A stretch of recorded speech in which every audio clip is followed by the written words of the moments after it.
अब तो जैसे ही वेदों ने स्तुति करी, सोई ठाकुर जी अपनी निद्रा से उठे और उठते ही सीधे ठाकुर जी के हृदय में भाव आया, एको अहम बहुश्याम, मैं एक हूं, लेकिन हृदय का भाव है मैं बहुत होना चाहता हूं, क्योंकि एकाकी ब्रह्म न रमते, अकेले ब्रह्म का हृदय भी प्रसन्न नहीं रहता। तो ठाकुर जी की वो विचार मात्र ही एक योग माया में परिणत हो गए, योग माया शक्ति बन गई।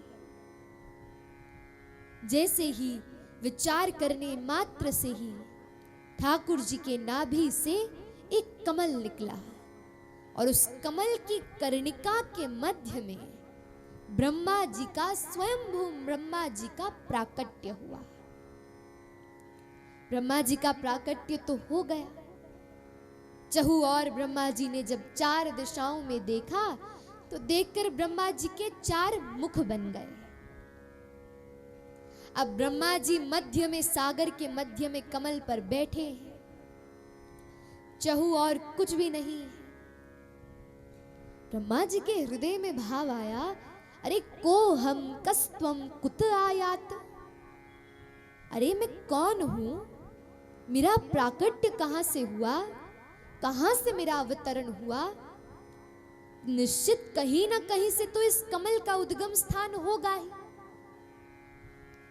तो ब्रह्मा जी ने विचार कर वही कमल की नाल से लटके और नीचे जा ही जा रहे हैं कि अरे देखो तो सही ये कहां से निकला है।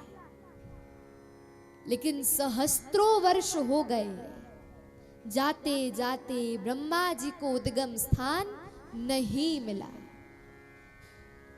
अब तो ब्रह्मा जी जैसे तैसे ऊपर आए और सीधे ऊपर पहुंचकर पुनः कमल में सुव्यवस्थित हो गए। कमल में बैठकर अब हृदय में विचार आया, क्या करूं।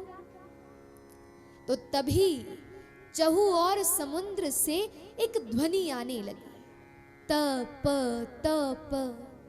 अक्सर जल को भी जब हम फेंके एकांत में, जल की एक बूंद को फेंके तो कहते हैं ना ध्वनि आती है, टप की, टप टप की ध्वनि आती है। तो वैसे ही चहु और समुद्र था। जब लहरें उठने लगी तो जोर जोर से ध्वनि आने लगी, तप तप। और ब्रह्मा जी को लगा कि मानो ये समुद्र हमें आज्ञा कर रहे हैं कि आप तप करिए। तो ब्रह्मा जी ने तप करना प्रारंभ किया। अब सहस्त्रों वर्षों तक तप किया और जैसे ही तप कर सुव्यवस्थित हुए तो क्या जाना कि हृदय में ठाकुर जी ने उन्हें दर्शन दिया।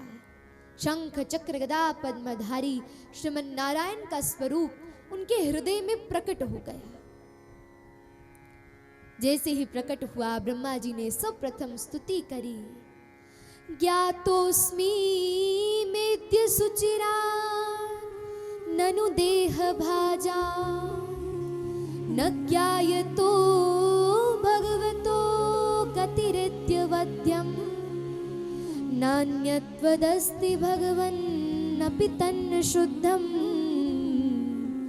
माया गुण व्यतिकरा दुर्विभासी। जैसे ही स्तुति करी ब्रह्मा जी ने खूब ठाकुर जी का खूब महिमा का गुणानुवाद किया। ठाकुर जी बोले ठीक है। ब्रह्मा जी हो गई स्तुति? बोले जी प्रभु। बोले जीवन में तपश्चर्या करना तो अनिवार्य है, लेकिन तप के संग संग जीवन में उद्यम करना उससे भी अधिक अनिवार्य है। ब्रह्मा जी आपने सहस्त्रों वर्षों तक तप किया, मेरी प्राप्ति भी कर ली, लेकिन अब मैं आपको एक कार्य देकर जाता हूं कि अब आप इस सृष्टि का निर्माण करो और सृष्टि का विस्तार, ये जीव जंतुओं का विस्तार किस प्रकार से हो वो सब सुनिश्चित करो। क्यों? उद्यमेन हि सिद्ध्यन्ति कार्याणि न मनोरथे। कार्य की सफलता केवल सोचने से नहीं होती। हम सोचेंगे तो हम चार्टर्ड अकाउंटेंट बन जाएंगे, उद्यम करने से होगी, परिश्रम करने से होगी। इसलिए ऐसा जब ज्ञान उपदेश ब्रह्मा जी को मिला, सोई ब्रह्मा जी पूर्ण तन मन से सृष्टि का निर्माण करने के लिए रत हो गए।